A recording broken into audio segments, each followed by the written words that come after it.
This is K. Narayanan, Aadhaar 622068704831. நான் இந்த video பண்ணுறதுக்கு மெயின் குறிக்கோள் என்னன்னு கேட்டால், கொஞ்ச நாள் முன்னாடி ஒரு ஐடிஎஃப்சி பேங்க் விஷயம் வெளியே வந்தது. அதாவது ஹரியானா கவர்மெண்ட் தன்னுடைய 590 கோடி 590 crores இதை அப்படியே சுருட்டினாங்க அப்படின்னு சொல்லி ஒரு நியூஸ் வெளியே வந்தது. அதை அப்படியே அமுக்கிட்டாங்க. 583 கோடி கட்டியாச்சுன்ட்டாங்க. ஐடிஎஃப்சி பேங்க்கு திருப்பி கட்டிட்டாங்க அப்படின்ட்டாங்க. சரி, 590 கோடி எடுத்தீங்க, எப்படி 583 கோடி திருப்பி கட்டினீங்க அப்படின்ற ஒரு விஷயம் வருது. 590 கோடி எடுத்திருந்தா, அதிகாரம் இல்லாமல் இல்லீகலாக எடுத்திருந்தா அது யாரோ பண்ணுது. அப்போது நீங்கள் என்ன பண்ணணும்? 590 கோடி திருப்பி கட்டணும். That is what is banks reputation அப்படின்னு சொல்கிறது.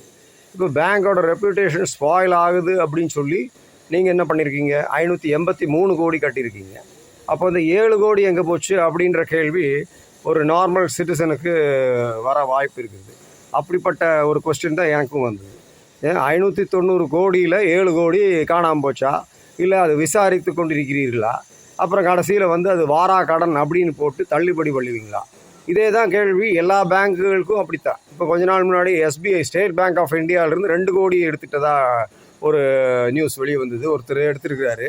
அதாவது கோல்டு அப்ரைசராமா பேங்க்குள்ளார. அப்போ கோல்டு அப்ரைசர் அவர் தனியாக யாரோ ஐடியை உபயோகப்படுத்தி பயன்படுத்தி அந்த டோட்டல் கோல்டு, இந்த 2 கோடிக்கு பெருமானமுள்ள கோல்டு லோன்ஸ் எடுத்து அதை அவர் பயன்படுத்திட்டு வந்துட்டுருக்காரு.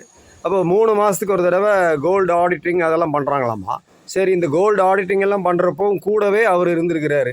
அப்போ கூடவே அவர் இருந்திருக்கிறாரு. அவர் ஏமாத்தின அந்த கோல்டு லோனு, அப்புறம் அவர் சுருட்டின அந்த 2 கோடிக்குள்ளதை மட்டும் அவர் தனியாக ஓகே பண்ணி கொடுத்துருக்காரு. ஸோ இதை அங்கே கூட இருக்கிறவங்க கவனிக்கலையா என்னன்னு தெரியல. கடைசியில் ஒரு நாள் லீவ் போடுறாரு 2-3 நாள். அந்த லீவ் டைமில் ஆடிட்டிங் வர்றாங்க. அந்த ஆடிட்டிங்கில் கண்டுபிடிக்கிறாங்க. அப்போது இது ஒரு பிரான்ச்சுகளில் நடக்கிறது. அப்போ ஹரியானா கவர்மெண்ட்டோட பணத்தை ஐடிஎஃப்சி பேங்க் 590 கோடி எடுக்க முடியுது. இங்கே இவர் கோல்டு ப்ரைஸில் இப்படி எடுத்து 2 கோடி எடுக்க முடியுது. சென்னையில் கொஞ்ச நாள் முன்னாடி HDFC பேங்க் மேனேஜரே எத்தனையோ கோடி திருடினாங்க. ஸோ இது இப்போ பார்க்குறப்போ அங்கே பேங்க் ஸ்டாஃப் தான் எல்லாமே திருடர்களாக இருக்கிறாங்க. ஸோ பேங்க் ஸ்டாஃப் திருடர்களாக இருக்காங்க அப்படின்னா, அப்போ அதுக்கு மேலே இருக்கிற மேனேஜர்ஸ் என்ன பண்ணிகிட்ருக்காங்க, சீனியர் மேனேஜர்ஸ் என்ன பண்ணிகிட்ருக்காங்க? ஒரு கேபினில் பார்த்தீங்கன்னா சீஃப் மேனேஜர் அப்படின்னு போடுறாங்க பேங்க்குகளில். அதுக்கப்புறம் பார்த்தீங்கன்னா அசிஸ்டன்ட் மேனேஜர்னு போடுறாங்க. அதுக்கப்புறம் அதுக்கும் மேலே பார்த்தீங்கன்னா ரீஜனல் மேனேஜர்ஸ்னு சொல்லி ஒவ்வொரு ஹெட் ஆஃபீஸில் இருக்கிறாங்க, ரீஜனல் ஆஃபீஸில் இருக்காங்க. ஸோ இப்போ இந்தியன் பேங்கை பொறுத்த வரைக்கும் வெரைட்டி ஹால் ரோட்டில் ரீஜனல் ஆஃபீஸ் அப்படின்னு போட்டு ஒரு 5-6 மாடி கட்டடம். அப்போ இந்த மாதிரி மாடிகள் தான் இருக்குது, ஆட்கள் தான் இருக்கிறார்களே தவிர ஜனங்களோட total public money is being swindled, siphoned off. அப்போ இதனுடைய வட்டியெல்லாம் யார் எடுத்துகிட்டு போகிறான்ற கேள்வி அடுத்த கேள்வி வருது. நம்மளுக்கு ஒரு லோனை கொடுக்குறாங்க அப்படின்னா உடனே இத்தனை %, 20%, 15%, RBI ரெகுலேஷன்ஸ் அப்படின்லாம் சொல்கிறீங்க. ஸோ இப்போ இந்த 7 கோடி என்னாச்சுன்ற கேள்விக்கு பதில் கண்டிப்பாக வேணும். ஸோ அந்த பதில் பார்த்திங்கன்னா என்னை பொறுத்த வரைக்கும் நானாக கண்டுபிடிச்ச ஒரு பதில் என்னன்னு கேட்டால், 7-8 கட்சியை பங்கு போட்டிருப்பாங்க, அவ்வளோதான். பிகாஸ் தீஸ் பார்ட்டிஸ் அப்படின்னு சொல்லி நடக்கிறாங்க நிறைய பேர் இல்லையா, எதிர்கட்சிகள், ஆப்போசிஷன் பார்ட்டிஸ் அப்படின்னு சொல்லி ஒரு பெரிய கூட்டம் நடந்துகிட்ருக்கு. அதில் எலெக்ஷன் பார்க்குறப்போ பயங்கரமான ஓட்டர் ஐடியை பற்றி பேசுவாங்க, அப்புறம் சிட்டிசன் ரைட்ஸை பற்றி பேசுவாங்க, ஏழைகளை பற்றி பேசுவாங்க, இலவசங்களை பற்றி பேசுவாங்க, அப்புறம் நடிகர் வர்றாரு அப்படிம்பாங்க. அப்போ நடிகர் வர்றாருன்னா அவருக்கு திறமை இல்லைம்பாங்க. நாங்கள் 50 வருஷம் பாரம்பரியம் அப்படிம்பாங்க வேறொரு கட்சி. இப்படி ஒவ்வொரு கட்சியும் ஒவ்வொரு பெருமையை பேசிட்டு கடைசியில் பார்த்திங்கன்னா இப்போ இந்த கோடிகள் திருடுறது முதல்லலாம் பார்த்திங்கன்னா இவ்வளோ திருட்டெல்லாம் நடக்கலை. ஏன்னா அன்றைக்கி கம்ப்யூட்டர் இல்லை, இன்டர்நெட் இல்லை, அதுபோல் கம்யூனிகேஷன் மெத்தட்ஸ் இவ்வளோ தூரம் மொபைல் இல்லை.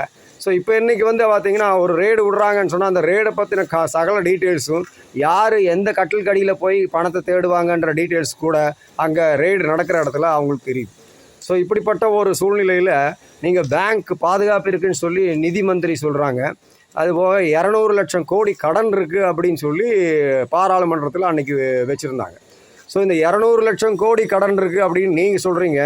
இது ஒயிட் மணியில் நீங்கள் பாராளுமன்றத்தில் as a finance minister of central government of India நீங்கள் டேபிள் பண்ணுற ஒரு பணம்.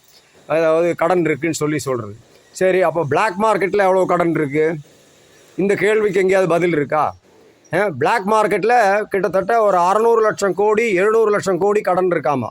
அப்போ பிளாக் மார்க்கெட்டில் கடன் எப்படி கொடுக்குறாங்க அப்படின்னு பார்த்தீங்கன்னா கவர்மெண்ட்டுக்கே தெரியறது இல்லை பேங்க் இது அப்படின்னு பார்த்தா. அப்போ எத்தனை பேங்க் பிரான்ச்சஸ் இருக்குது?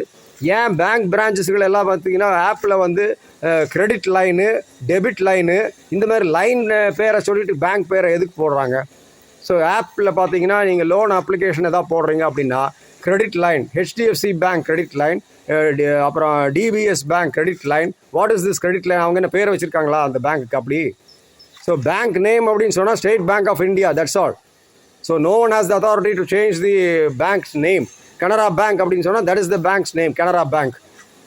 இது போக இஷ்டத்துக்கு ப்ரைவேட் ஃபைனான்ஸ் வேறு. அப்போ இந்த ப்ரைவேட் ஃபைனான்ஸில் இந்த 7 கோடி போய் கந்துவட்டி வாங்கிட்டு இருக்காங்களா அப்படின்ற ஒரு கேள்வி எழுது. ஸோ இத்தனை கேள்விகளுக்கும் நிதி அமைச்சகம் ஒரு பதிலே கொடுக்காது. ஏன்னு கேட்டால் நிதி அமைச்சகமே ஒரு ஊழல் அட்வர்டைஸ்மெண்ட்டை கொடுத்துட்ருக்கு. அதாவது பர்சனல் கேரண்டி தர்றாராம் ஃபைனான்ஸ் மினிஸ்ட்ரு. அதாவது 21,000 இந்தியன்ஸு பணம் இறக்குனாங்களாம். அந்த 21,000 வந்து வாரத்துக்கு 550,000 ஆகுதாம். வாரத்துக்கா மாதத்துக்கான்னு தெரியல, 550,000, அதாவது 5.5 லட்சம் ஆகுதாம்மா. இது எப்படி ஆகும்? நோட்டு பிரிண்ட் அடிப்பாங்களா அப்படின்றது கேள்வியாக இருக்குது. அதெல்லாம் வந்து ஊழலில் இருக்கிறது அமௌண்ட்டு பிளாக் மணி எடுத்து தான் கந்து வட்டி விடுறாங்க அப்படின்ற ஒரு விஷயத்தை கூட நமது நிதி அமைச்சகம் தெரியவில்லை என்று சொல்கிறது என்றால் அப்போ எப்படி போகுது நாட்டினுடைய நிலைமை? இப்போ இன்றைக்கி வந்து கேஸ் சிலிண்டர் தட்டுப்பாடுன்றாங்க. சரி, இப்போ இந்த 7 கோடிக்காவது கேஸ் சிலிண்டர் ஸ்டாக் பண்ணி வச்சுருக்கலாம் இல்லை? இப்போ அந்த 7 கோடி எங்கே போச்சு? இங்கே 4 கோடி போன ஒரு திருட்டு போன ஒரு விஷயத்தை அப்படியே அமுக்கிட்டு அந்த ஆளை தலைவராக போட்டிருக்காங்க. நயனார் நாகேந்திரன் தான் நான் சொல்கிறேன். அந்த விசாரணை என்ன ஆச்சுன்னே தெரியல. அது பப்ளிக்ஸுக்கு தெரிய கொடுத்துட்டாங்களா இல்லை என்னன்னு தெரியல. அது இப்போ நியூஸ் சர்ச் பண்ணி அதை பார்க்கணும் அது என்ன ஆச்சுன்னு. ஏன்னா இவங்கெல்லாம் தலைவர்கள் ஆகுறாங்க அப்படின்னு சொன்னால் அப்போது எங்கே இருக்குது அந்த பணத்துக்கு பாதுகாப்பு? எங்கே இருக்குது அந்த பொண்ணுங்களுக்கு பாதுகாப்பு? எங்கே குழந்தைங்களுக்கு பாதுகாப்பு எங்கே இருக்குது? இல்லை வயசானவங்களுக்கு எங்கே பாதுகாப்பு இருக்குது? பென்ஷன் மாதமான பென்ஷன் வருதா? ஒன்றுமே கிடையாது. அப்போது நிதி அமைச்சகம் அப்படி என்பது என்ன தான் பண்ணுறாங்க அப்படின்ற கேள்வி எழுகிறது. சும்மா ஒரு சிவப்பு கலர் ஃபைலு, அதில் ஒரு லோகோ, அதாவது இந்தியன் சென்ட்ரல் கவர்மெண்ட்டோட லோகோவை போட்டு பட்ஜெட்டை ப்ரெசென்ட் பண்ணுறோம் அப்படின்றாங்க. அப்போது வேறு என்ன டிஸ்கஷன் நடக்குது பாராளுமன்றத்தில்னு சொன்னால் ஒரு டிஸ்கஷனும் நடக்கிறது இல்லை. அதாவது ஒருத்தர் சொல்கிறதுக்கு இனி ஒருத்தர் சண்டை போடுறாரு, அவர் சொல்கிறதுக்கு வேற ஒருத்தர் சண்டை போடுறாரு. அப்புறம் கிட்டத்தட்ட 10,000 வருஷம் முன்னாடி நடந்த விஷயங்கள், 20,000 வருஷம் முன்னாடி நடந்த விஷயங்களை பற்றி பேசுகிறீங்க. ஸோ ப்ரெசன்ட் டே சிச்சுவேஷன், டுடேஸ் கிரைசிஸ், அதாவது எல்பிஜி கிரைசிஸை பற்றி எதாவது பேசுகிறாங்களான்னு பார்த்தா ஒன்றுமே கிடையாது. பிரதம மந்திரி, நாட்டின் பிரதம மந்திரி என்ன சொல்கிறாரு? Okay we have stock for 1 மந்த்ன்றாரு. 1 மந்த் ஸ்டாக் எவ்வளோ சார்? ஒயிட்டில் ஸ்டாக்கா பிளாக்ல ஸ்டாக்கா அப்படின்ற ஒரு கேள்வி வருது. அப்போ பிளாக் ஸ்டாக் அப்படின்றது கப்பலில் அமெரிக்காக்காரன் அனுப்புகிறானா, இல்லை ரஷ்யாக்காரன் அனுப்புகிறானா, இல்லை எந்த கண்ட்ரி அனுப்புது பிளாக்கு? ஒரு பிளாக்கில் ஒரு சீமெண்ணையை விற்கிறாங்க, 2 ரூபாய்க்கு ரேஷனை இதில் சீமெண்ணையை வாங்கி 50 ரூபாய்க்கு விற்றாங்க. அந்த மாதிரி இப்போ எல்பிஜி சிலிண்டரும் பார்த்தீங்கன்னா 2,000 ரூபா ஸ்டாக்கு பில் பண்ணி எல்லாம் பண்ணி அவங்ககிட்ட போய் டிஸ்ட்ரிபியூட்டர்கிட்ட போய் சிலிண்டர் கேட்குறாரு ஒரு கிளையண்ட், என்னோடய கிளையண்ட்டு, கமர்ஷியல் சிலிண்டரே இல்லை, ஸ்டாக் இல்லை அப்படின்றாங்க. மீதி வேறொரு வேனில் வந்து அதே சிலிண்டர்ஸு, அதே கம்பெனி, அதே டிஸ்ட்ரிபியூட்ரு சப்ளை பண்ணிகிட்ருக்காரு. ஸோ வந்து the difference is only one thing. என்னுடைய கிளைண்ட் வந்து 2,000 ரூபா கொடுக்குறான்றாரு, பில்லோட வாங்குறாரு.